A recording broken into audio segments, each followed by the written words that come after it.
එළඹෙන 24 25 දෙදින තුල පාර්ලිමේන්තු විවාදයට ගැනීමට නියමිතව තිබුණා මහා පරිමාණ කැසිනෝ ව්‍යාපාර දෙකකට ලංකාවේ තිබෙන සියලුම වර්ගයේ බදුවල නිදහසක් ලබා දීමේ කැසට් නිවේදනයන් සම්මත කර ගැනීම සඳහා නමුත් ආණ්ඩුව තීරණය කරලා තිබෙනවා කියලා දැන්ට වාර්තා වෙලා තිබෙනවා 24 සහ 25 දෙදින තුල විවාදයට ගැනීමට නියමිත තිබුණු මහා පරිමාණ කැසිනෝ ව්‍යාපාරයන්ට බදු සහන දීමේ කැසට් නිවේදනවල විවාදයේ කල් දමන්න. මම දැක්ක දැන් සමාජයේ සාකච්ඡාවක් ගොඩනැගෙමින් තිබෙනවා. සමාජය තුල යම් මතයක් ගොඩනැගෙමින් තිබෙන මේ කැසිනෝ පනතක් අකුලා ගැනීම පිළිබඳව. සැබවින්ම කැසිනෝ පනත අකුලාගෙන නැහැ. දැන් අපි දන්නවා මේ ආණ්ඩුවේ ප්‍රධාන ආර්ථික උපාය මාර්ගය බවට පත් වෙලා තියෙන්නේ කුමක්ද? මේ ආණ්ඩුව බලයට පත් වූ දවසේ සිට කිසිදු කර්මාන්ත ශාලාවක් මේ රට තුල අලුතෙන් ආරම්භ කරලා නැහැ.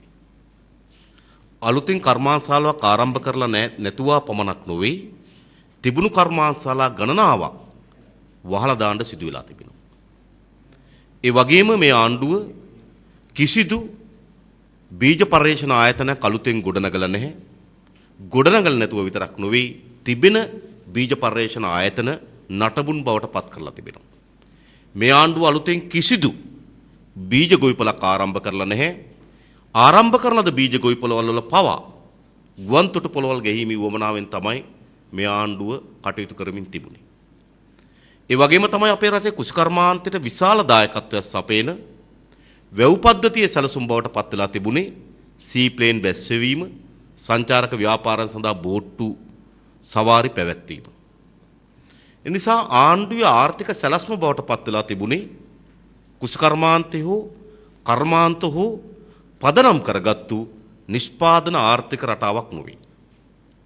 එනිසා මේ ආණ්ඩුවේ ආර්ථිකයේ ප්‍රධානම උපාය මාර්ගය ප්‍රධානම සැලසුම් බවට පත් වෙලා තිබුණේ සංචාරක කර්මාන්තය හරහා අපේ රටේ ආර්ථිකය ඉදිරියට ගත හැකි කියන මිත්‍යා මතය තමයි මේ ආණ්ඩුව කටයුතු කරමින් තිබුණේ. ඒ අනුව පහුගිය කාලේ පුරාවටම ආණ්ඩුවේ බදු සහන, ආණ්ඩුවේ සැලසුම්, ආණ්ඩුවේ ක්‍රියාමාර්ග මේ සියල්ල සංසන්දනය කරලා බැලුවොත් මේ සියල්ලංගෙම අභිප්‍රාය බවට පත් වෙලා තිබුණේ සංචාරක ව්‍යාපාරය. ඔබට මතක ඇති කොළඹ ගෝල්ෆේස් පිට්ටනිය ආසන්නයේ තිබුණු හමුදා රෝහල සහ හමුදා මූලස්ථානයේ එයින් ඉවත් කරලා පළවත්ත ප්‍රදේශයට ගෙන ආවා. එම ප්‍රදේශයේ වටිනා අක්කර 20ක් තිබුණා. ඒ අක්කර 20 සැංගිලා කම්පැනි එකට සහ චීනයේ කැටික් කම්පැනි එකට පවර්ලා දුන්නා. හෝටල් ඉදිකිරීම වෙනුවෙන්.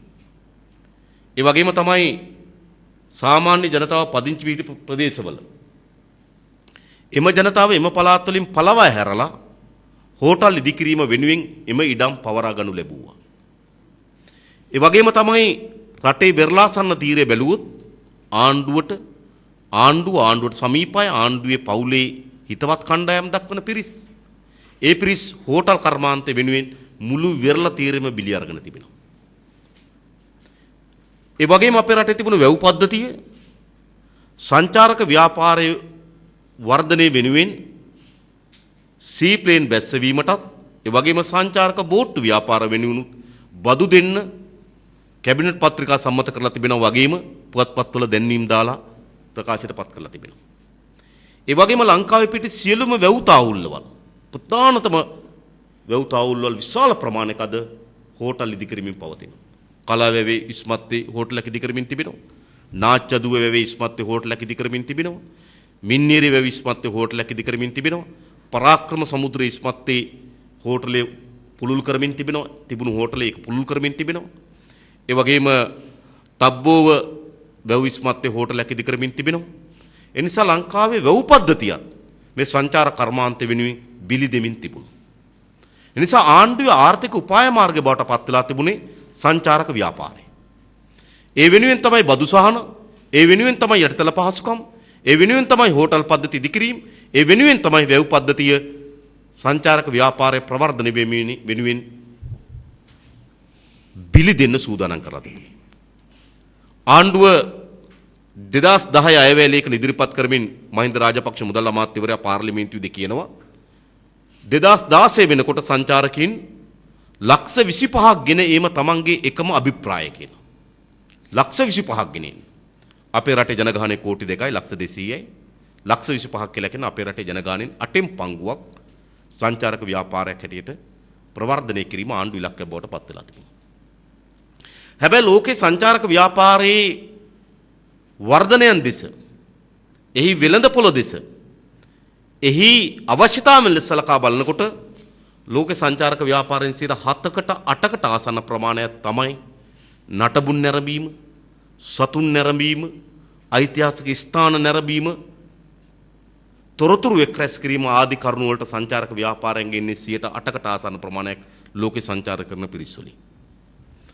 සංචාරක ව්‍යාපාරයේ වැඩිම පංගුව 90කට ආසන්න ප්‍රමාණයක් සංචාරක ව්‍යාපාරයෙන් නිරත වී තිබෙන්නේ විනෝදාස්වාදය වෙනුවෙන්. එනිසා සංචාරක ව්‍යාපාරය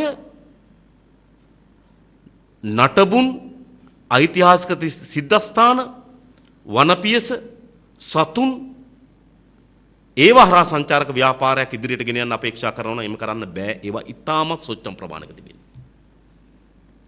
ලක්ෂ 25කට යන්න බෑ.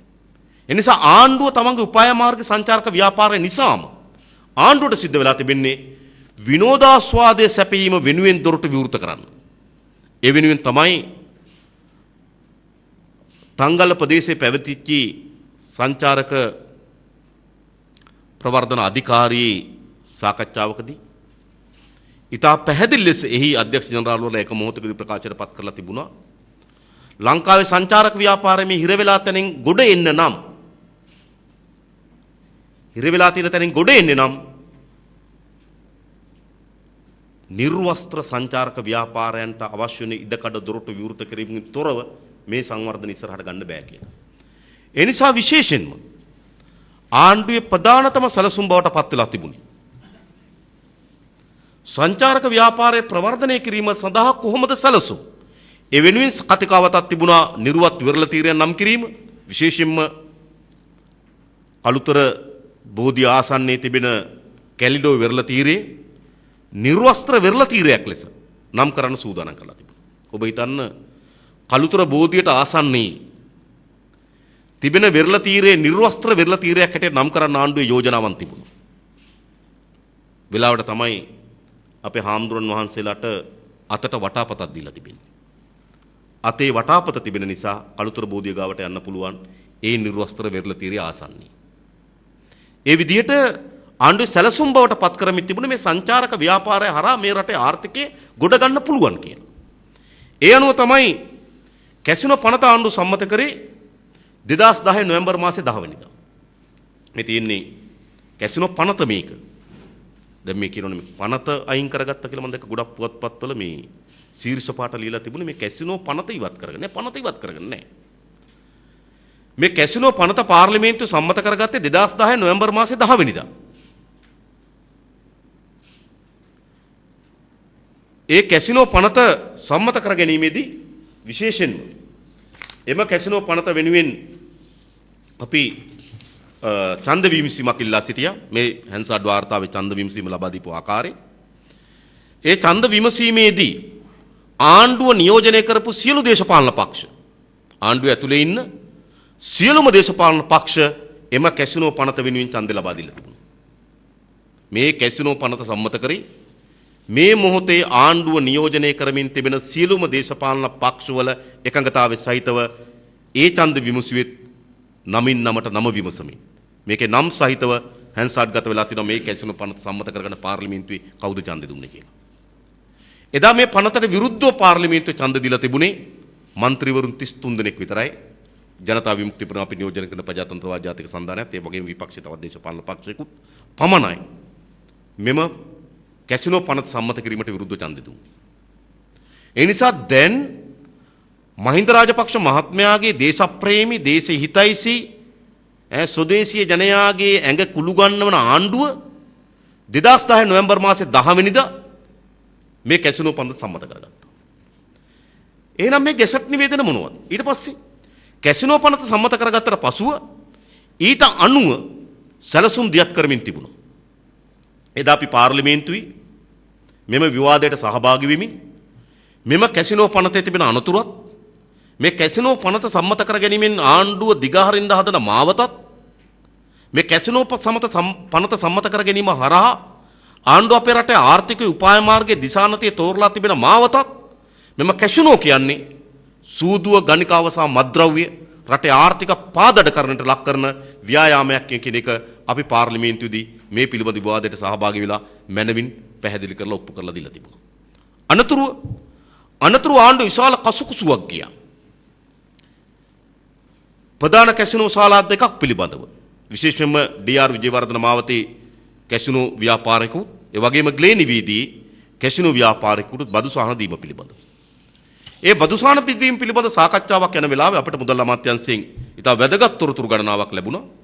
ඒ වැදගත් තොරතුරු ගණනාව ලැබුණු වෙලාවේදී ස්ථාවර නියෝග 23 යටතේ 2013 6 වෙනි මාසේ 4 වෙනිදා මේ අවුරුද්දේ ජූනි මාසේ 4 වෙනිදා අප විසින් ප්‍රකාශයක් කරනු ලැබුවා පාර්ලිමේන්තුවේදී මහා පරිමාණ සූදු ව්‍යාපාරය සඳහා පවතින නීති රීති වලින් පරිබාහිරව බදු සහන ලබා දීමට යාම හේතු වෙන පැනනගෙන ගැටලුකාරී තත්ත්වයන් පිළිබඳ මෙම ගරු සභාව අවධානය යොමු කිරීමට අපේක්ෂා කරනවා. ජේම්ස් පැකනම් ඕස්ට්‍රේලියානු කෝටිපති කැසිනෝ ජාවාරම් කරුවා ලංකාවේ සංචාරක නිරත වූ බවටත් ආණ්ඩුව ඉහළ පෙළේ අය හමු වූ බවටත් පසුගිය කාලේ මහත් ආందోලනාත්මක පුවත් පළව තිබුණා. ඒත් ඒ පිළිබඳ වැඩ විස්තර සහිත යමක් එකල එල්දර වූයේ නැහැ. නමුත් පසුගිය 29 වෙනි දින මුදල් හා ක්‍රම සම්පාදන අමාත්‍යාංශ රාජ්‍ය මූල්‍ය ප්‍රතිපත්ති දෙපාර්තමේන්තුවේ අධ්‍යක්ෂ ජනරාල්වරයා විසින් ආයෝජන මණ්ඩලයේ සභාපතිවරයා වෙත යන පිළිතුරු ලිපියක් ඉහත රාජ්‍ය සංචාරකගේ ප්‍රතිඵල මනාව එල්දර වූ කරමින් පවතිනවා. તો ජේම්ස් පැක රහසය කරපු සංචාරයන් සහ ජේම්ස් පැක සහ මුදල් අමාත්‍යාංශ නිලධාරීන් අතර ඇති වෙච්ච ඒකඟතාවයන් අනුව ආයෝජන මණ්ඩලයේ සභාපතිවරයාට යොමු කරන ලද ලිපි පිළිබඳව අපි පාර්ලිමේන්තුවේ ඉදරක් කළා. ඒ වෙලාවෙත් මේට ආණ්ඩුව ප්‍රතිචාර දැක්වුවේ නෑ කැසිනෝ අවශ්‍යයි. මේ රටේ සංවර්ධන ඉදිරියට ගෙන යාමට හැකියාවක් ලැබෙන්නේ නෑ කැසිනෝ ව්‍යාපාර ඇති කිරීමකින් තොරව. අපි ගල්ගුහාවල ජීවත් වෙන්න ඕන ජනතාවක් නෙවෙයි. අපි ලින්මැඩියෝ වගේ ජීවත් වෙන්න ඕන ජනතාවක් නෙවෙයි. ලෝකේ ප්‍රවණතාවයේ කැසිනෝ හරහා ලෝකේ ඉස්සරහට යන එකයි. ඒ නිසා මේ බදු සහන දෙනවා යයි කියලා එදත් ලක්ෂ්මන් යාප අබේවර්ධන පාර්ලිමේන්තුවේදී මේට පිළිතුරු ලෙස ප්‍රකාශයටපත් කරා. මේ කැසිනෝ පනතගෙන වෙලාවෙත් ආණ්ඩුව තර්ක ගෙනාවේ ඒක. මේ කැසිනෝ පනතගෙන ගණන වෙලාවෙත් අපි විසින් ඉදිරිපත් කළ සියලු තර්ක වලට ආණ්ඩුව උත්තර වුණේ දැන් ලෝකේ වෙනත් ගමන් වලට යොමු වෙලා තිබෙන්නේ. තාමත් ලිම්මැඩියෝ වගේ ගල් ගුහාවල අපිට ජීවත් වෙන්න බෑ. කැසිනෝ ඇවිල්ලා නව ලෝක ප්‍රවණතාවයක් නව ලෝක ප්‍රවණතාවයට අනුව අපි කැසිනෝ ඉදි කරනවා කියන එක තමයි දත් තර්කේ බවට පත් වෙලා තිබුණේ. අනතුරුව තමයි පහුගියදා පාර්ලිමේන්තුවට මේ ගැසට් නිවේදන දෙක ඉදිරිපත් කරේ. මේ ගැසට් නිවේදනයි මේ පනතයි අතර තින්නේ ඍජු සම්බන්ධයක් නෙවෙයි. මේ ගැසට් නිවේදන වල අපේක්ෂාව බවට පත් වෙලා තිබුණේ ග්ලේනිවීදියේ ජෝන් කිල්ස් ආයතන විසින් ඉදි කරනු ලබන කැසිනෝ ව්‍යාපාරයත් ඒ වගේම විජේවර්ධන මාවතේ ජේම්ස් පැක ඕස්ට්‍රේලියානු කැසිනෝ රජා සහ ලංකාවේ රවි විජේරත්න ලංකාවේ කැසිනෝ රජා අතර මහරජා සමග එකතු වී මේ හරි රජ පවුලක් මේක. ඕස්ට්‍රේලියාවේ කැසිනෝ රජයි ලංකාවේ කැසිනෝ රජයි ලංකාවේ මහරජයි එකතු වී විජේවර්ධන මාවතේ කැසිනෝ ශාලාවක් ඉදි කරන්න යනවා. ඒ කැසිනෝ ශාලාවන්ට දෙන බදු සහන වී මතක තබා ගන්න. මේ ගැසට් නිවේදන දෙක 24 25 වෙනිදා විවාදයට ගැනීමට නියමිත තිබුණු ගැසට් නිවේදන දෙක අන් කවරක්වත් නොවේ.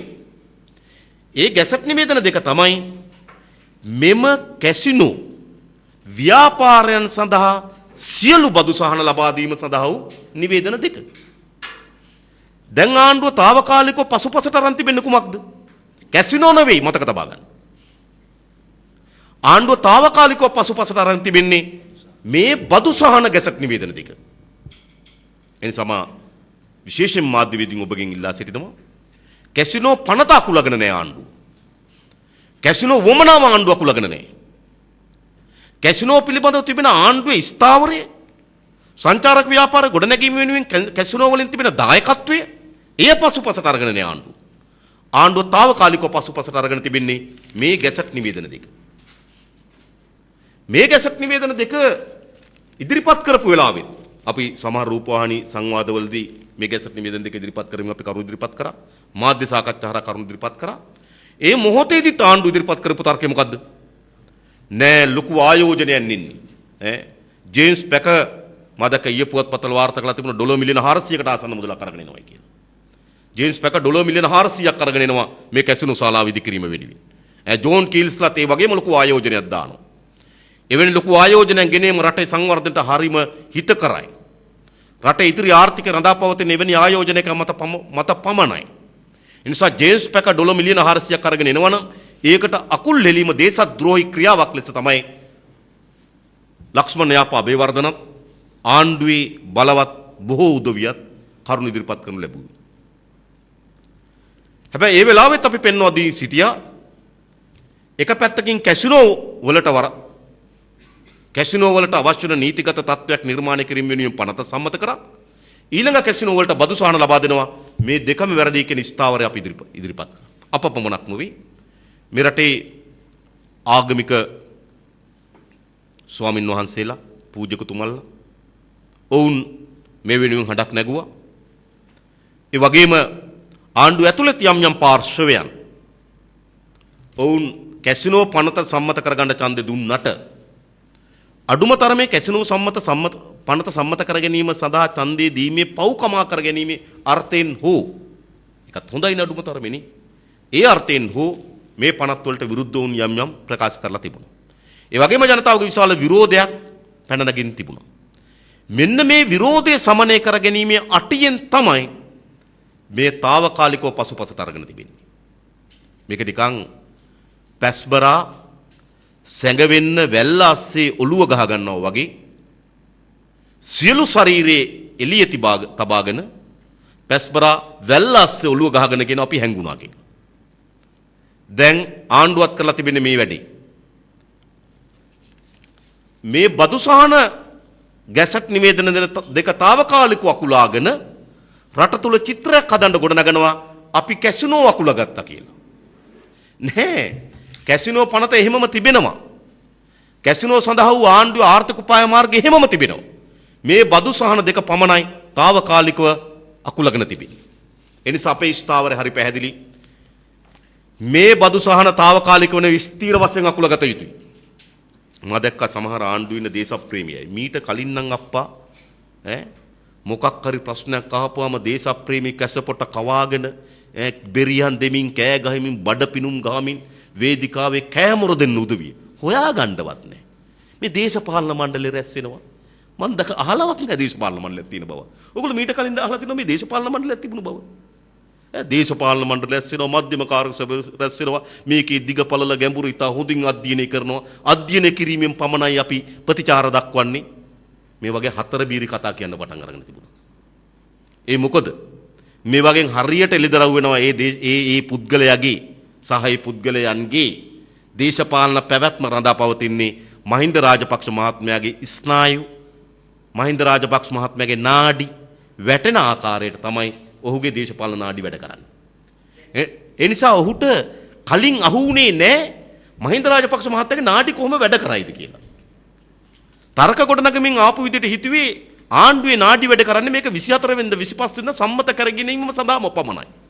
එහෙම නාඩි අල්ලලා වැඩ කරන්න යනකොට පැත්තකට වෙලා දේශපාලන මණ්ඩල රැස්වීම ගැන සාකච්ඡා කරමින් ඉන්නවා. මේ බොරුවෙන් වෙහිච්ච ආණ්ඩුවක් සහ ආණ්ඩුවේ ඒජන්තයෝ කණ්ඩායමක් මේ.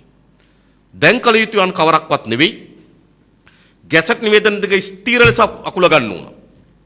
දැන් ආණ්ඩුව ප්‍රකාශ කරන මේ ආණ්ඩුවේ පාර්ලිමේන්තු කණ්ඩායම රැස්වීම කරන ප්‍රකාශ හරි පක්ෂ නායකයන් ඉදිරියේ කරන ප්‍රකාශ හරි නෙවෙයි. ආණ්ඩුව පාර්ලිමේන්තුවේදී හෝ ආණ්ඩුවේ කැබිනට් තීරණ දැනුම් දීමේ සාකච්ඡාවේදී හෝ පැහැදිලි ස්ථාවරය මේකන කිය යුතුයි. මේ තිබෙන කටකතා. මේ පත්තරවල ප්‍රවෘත්ති තිබෙන පක්ෂ නායක රැස් වුණා මෙහෙම කිව්වා පක්ෂ කණ්ඩායම පාර්ලිමේන්තු කණ්ඩායම් නායක කණ්ඩායම රැස් වුණා ඒ රැස්වීමේදී මේ විදිහට කිව්වා ඒ නිසා මේක ගේන්නේ නේ. නමුත් මේ ස්ථීරව දැන් ප්‍රකාශයටපත් කළ යුතුයි. දැන් පාර්ලිමේන්තු වහාම පක්ෂ නායක රැස්වීමක් ඇඳවිය යුතුයි. පක්ෂ නායක රැස්වීමක් ඇඳවලා 24 වෙනිදා 24 හා 25 මේ ගැසට් නිවේදන දෙක සම්මත කරගන්නේ නැහැ කියලා පාර්ලිමේන්තු පක්ෂ නායක රැස්වීමේදී තීරණයක් ගත යුතුයි. 1. 2. පාර්ලිමේන්තුවට ඉදිරිපත් කළ තියෙන මේක ඕනෑම මාස 3ක් ඇතුළත ඕනෑම වෙලාවක සම්මත කර ගැනීම අනතුරු තිබෙනවා. මේ ගැසට් නිවේදන දෙකම පාර්ලිමේන්තුවට ඉදිරිපත් කළා තිබෙනවා. සාමාන්‍යයෙන් ගැසට් නිවේදනය පාර්ලිමේන්තුවට ඉදිරිපත් මාස 3ක් ඇතුළත සම්මත කරගත්තේ නැත්නම් ඉබේ අහෝසි වෙනවා. ඒක හරි. හැබැයි මාස 3ක ඕනෑම වෙලාවක මේක සම්මත කළ හැකියි. ඒ නිසා ආණ්ඩුව කළ යුතු වන්නේ අන් කවරක්වත් නෙවෙයි. මේ ගැසට් නිවේදන දෙක අද සභානායකවරයා විසින් හෝ ආණ්ඩු පක්ෂ ප්‍රධාන සංවිධායකවරයා විසින් හෝ මේ ගැසට් නිවේදන දෙක ඉල්ලා අස්කරගත යුතුයි. නිකම් මේ පක්ෂ නායකයන්ට කියන ප්‍රකාශ වැදගත් නැහැ.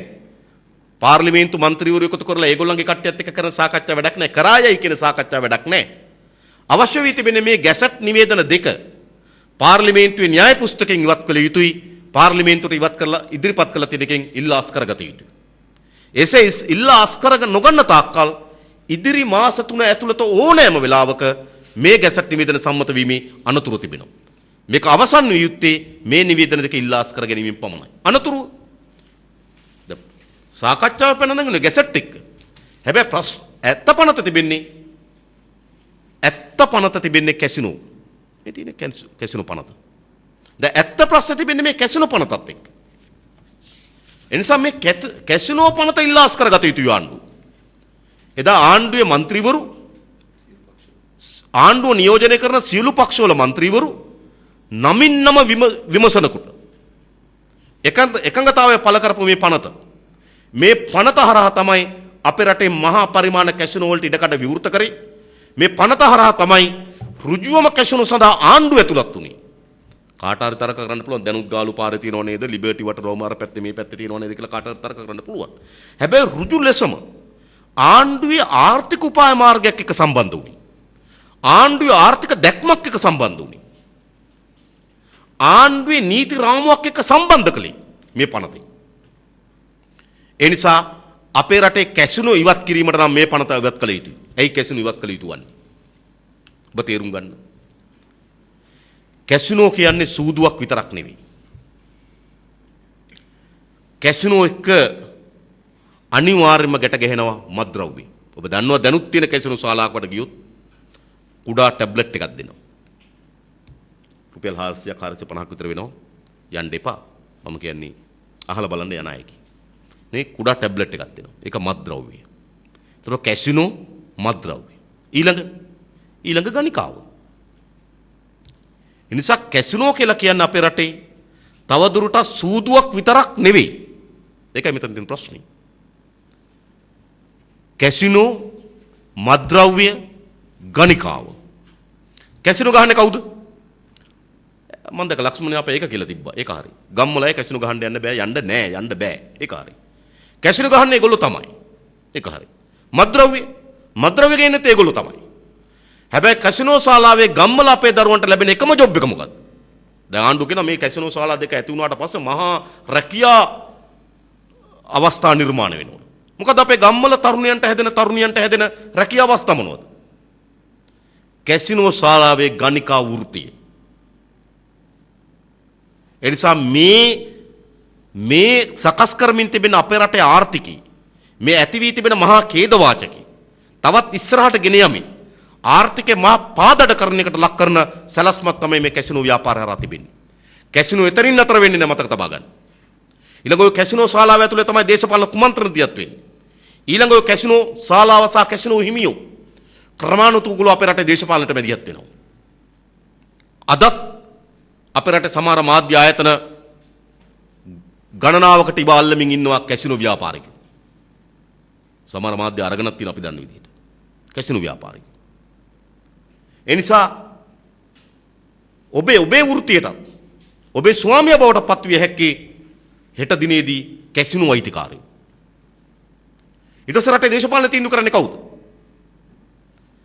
කැසිනෝ ව්‍යාපාරිකයන් මත ගොඩනැගිච්ච දේශපාලනය තමයි අපේ රටේ දියත් වෙන්න පටන් ගන්න. මොන නායකයාද ඉන්නේ මොන නායකයාද යන්නේ? මොන ආණ්ඩුවද තියෙන්නේ මොන ආණ්ඩුවද එලවන්නේ? මේ ඔක්කොම සිද්ධ වෙන්නේ කැසිනෝ කණ්ඩායමක් අතර තමයි. රටේ මුළු ආර්ථිකයේ හැකියාවත් මාධ්‍යවල බලයත් දේශපාලන බලයත් කැසිනෝ ශාලාව වෙත ගොනුවීමේ අනතුරක් මේ තිබෙනවා. එනිසා මේ කැසිනෝ ආර්ථිකය කැසිනෝ තුලින් ආර්ථිකයෙන් නතර වෙන්නේ නැහැ.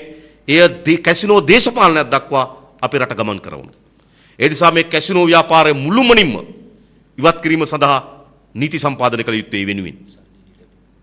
ඒ විතරක් නෙවෙයි. අපේ රටේ අද ඩීල් ආර්ථිකයක් තිබෙනවා. අපේ රට ගොඩක් අය බැලුවොත් ඔබට හොයාගන්න පුළුවන්. මේ සාම්ප්‍රදායික සල්ලි තිබිච්ච අය නෙවෙයි. අපි දන්නවා අපේ රටේ හිටියා රදල කණ්ඩායම් හිටියා නේ කොම්පදූරු ධනපති පන්තියක් හිටියා. ඒගොල්ලන්ට සුද්දාට බැල මෙහෙවර කිරීම වෙනුවෙන් ගත්තු ගම්මර තිබුණා නේ. ඒ ඉඩ කඩන් තිබුණා, දේපල තිබුණා, වලව් තිබුණා. එහෙම හිටපු ධනපති පන්තියක් හිටියා.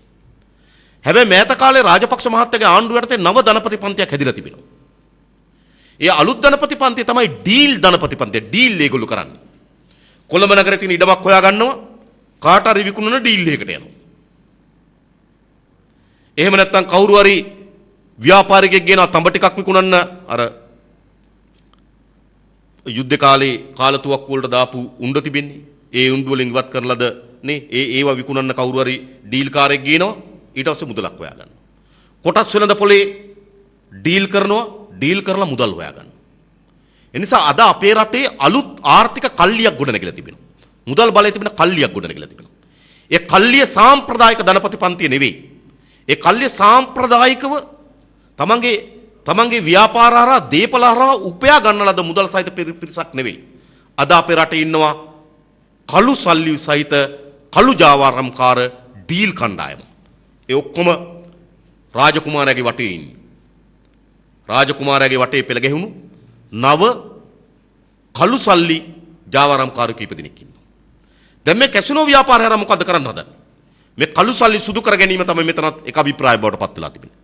සුදු කරගන්නව පමණක් නෙවෙයි ඒ හරහා ලංකාවේ විදෙස් මුදල් පිටරට ඇදගෙන යාමේ සැලැස්ම මේ තුල තිබෙනවා. කාටාර කියන්න පුළුවන් මම මේ උපයාගත්තේ කැසිනෝ ගහලා. කැසිනෝ ගහලා උපයාගත්තට පස්සේ ඒ සල්ලි ඔහුට පිටරට ගෙන යෑමේ අයිතියක් තිබෙනවා.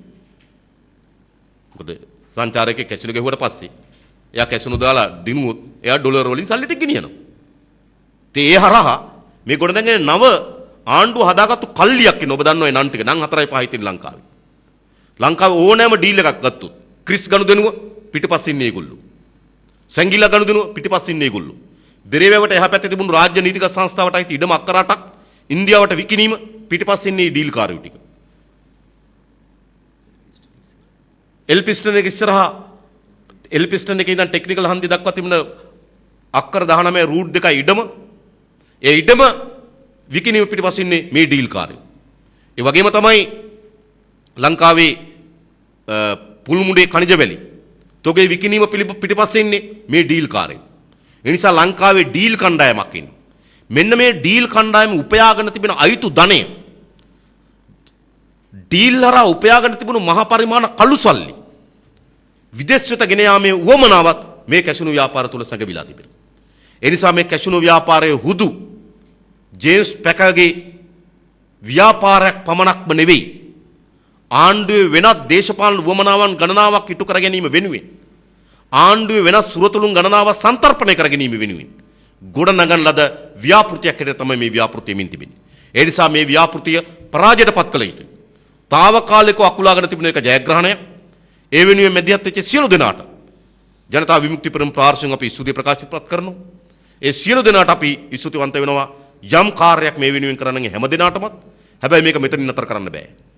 මේ මුළුමනින්ම පරාජයට පත් කිරීම දක්වා කැසිනෝ පනත අකුලා ගැනීම දක්වා තමයි පනත අකුලාගෙන නැහැ.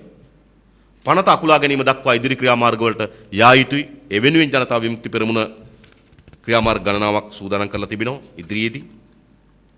මේ කරුණු කීපය තමයි ඔබ ඉදිරිපත් කරන්න තිබුණේ. ඊට අමතරව යමක් ඔබට තිබෙනවා නම් විමසා දැනගන්න පුළුවනි.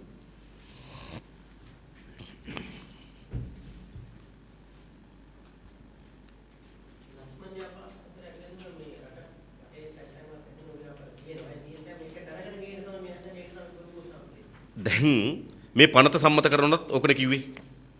මේ පනත සම්මත කරනකොට කිව්වේ එක තැනකට ගේනවා කියලා. ඒ තැන කොතන දැන් ලෝකෙත් කැසිනෝ තියෙනවා. එක තැනකට ගේනවා තමයි.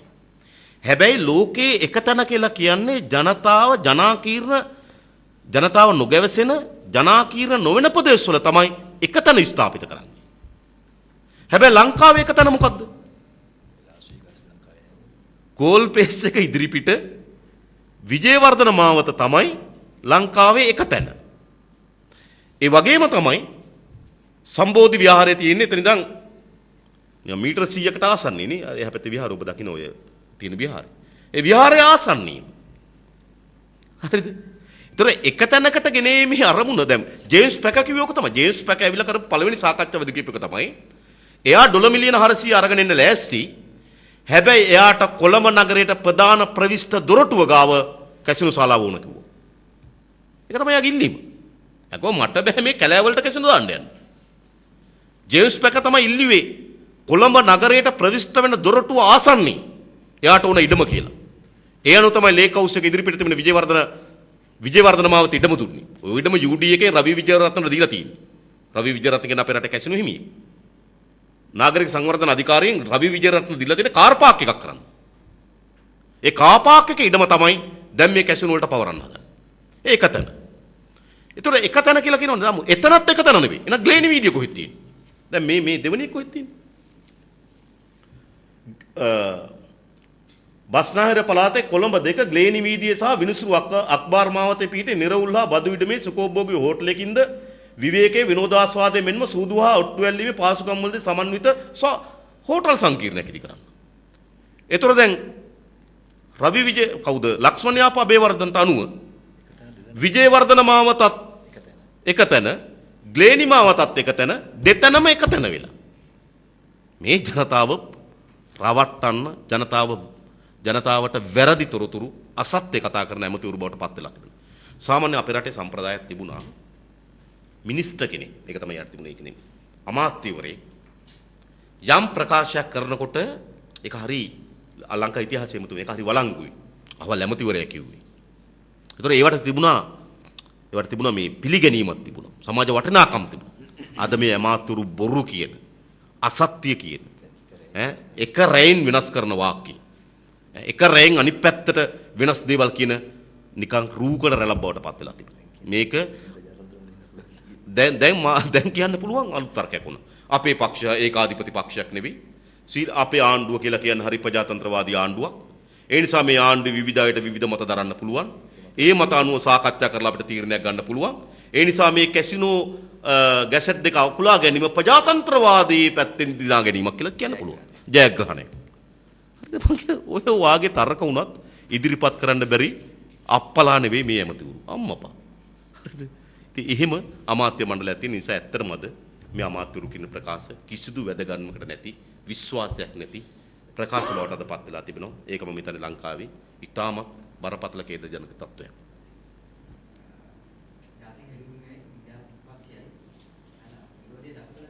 කවුද? මා දැක්කා හෙළවුරුමේ මහත්තුරුන්ගේ ප්‍රකාශ නම් දැක්කා.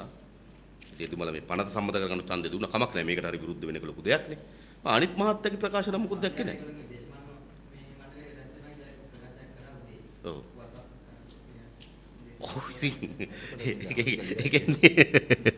දැන් මං අහන්නේ දැන් ඊයේ ශ්‍රී ලංකා ආණ්ඩුවේ සියලු පක්ෂවල පක්ෂ නායකින්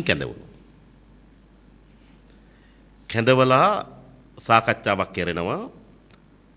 ආණ්ඩු පක්ෂයේ മന്ത്രിවරුන්ගේ කණ්ඩායම රැස්වීමෙදිත් සාකච්ඡාවක් කරලා මේ දෙක 24 25 දෙදින තුල ගේන්නේ නැහැ කියලා ප්‍රකාශයක් කරනවා. දැන් එතකොට අද රැස් වෙනවා නම් ඒගොල්ලන්ට දේශපාලන මණ්ඩලය අද හවස රැස් වෙන්න තියෙන්නේ මේක අකුලා ගැනීමට විරුද්ධව ක්‍රියාමාර්ග ගන්න. මොකද වෙන ක්‍රියාමාර්ග මොකද අකුලාගත්තු එකට මොකද දැන් දේශපාලන මණ්ඩල රැස් වෙන්නේ. එහෙනම් මේ අකුලාගත්තු එක වැරදි. මේක ඉදිරියට යා යුතු තිබුණේ. ඉදිරියට නොයාම පිළිබඳව ඒගොල්ලන්ගේ ස්ථාවර ප්‍රකාශයටපත් කිරීම වෙනුවෙන් වෙන්නේ නැති උක කැඳවන කැඳවිය යුත්තේ. අපිට දැනෙන්නේ ඒකයි තරකයක් හැටියට නැත්නම් කොහොමද මේ ඊයේ තීරණය කරන් තියනවා අද රැස් වෙනවලුනේ. මේ හොරගල් අහුලන්නේ. මතක තබා ගන්න. මං කිව්වේ ඒකනේ. මෙච්චර දවසක් බලනවා මේ ජනාධිපතිවරයාගේ මහින්ද මහත්තයාගේ නාඩි වැටෙන්නේ කොහොමද කීක ඉවල් අල්ල හිටියේ. දැනුනේ මේක මොනවා හරි කරලා සම්මත වෙනවා කියලා. එතකොට පූස් පැටව් වගේ ඇංගිලා ඉන්නවා. දැන් දැනනවා නාඩි වැටෙන්නේ ටික දවසකට හරි පස්සට ගන්න කියලා. එතකොට ඔන්න කරලියට එන්න හදනවා. ඒ නිසා මේ නාඩගම් කාර්යෝ ටිකක් මතක තබා ගන්න. ඔවුන්ගේ දේශපාලන වශයෙන් කිසි වැදගත්මක් නැති දේශපාලන වශයෙන් කියන කිසිදු ප්‍රකාශයක හරයක් නැති දේශපාලන වශයෙන් විශ්වාස නොකළ යුතු කුජීත වූ දේශපාලන දෙන්නේ තුන් දෙනෙක් ඔය කියන ප්‍රකාශ පිළිබඳව මම හිතන ලොකු සාකච්ඡාවක් විවාදයක් නම් අවශ්‍ය නැහැ.